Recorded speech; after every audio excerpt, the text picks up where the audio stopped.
बालक दास गोसाई चले हाथी में चढ़ के, संग में चला थे सरहा जोधाई अंग रक्षक बन के।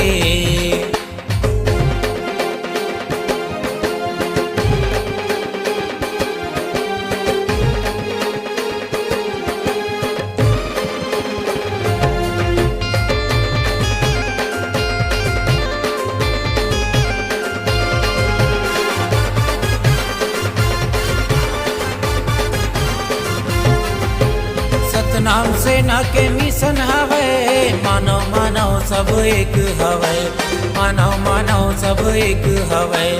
हक अधिकार के लड़े लड़ाई, समाज के दुश्मन पाछू हटे, समाज के दुश्मन पाछू हटे।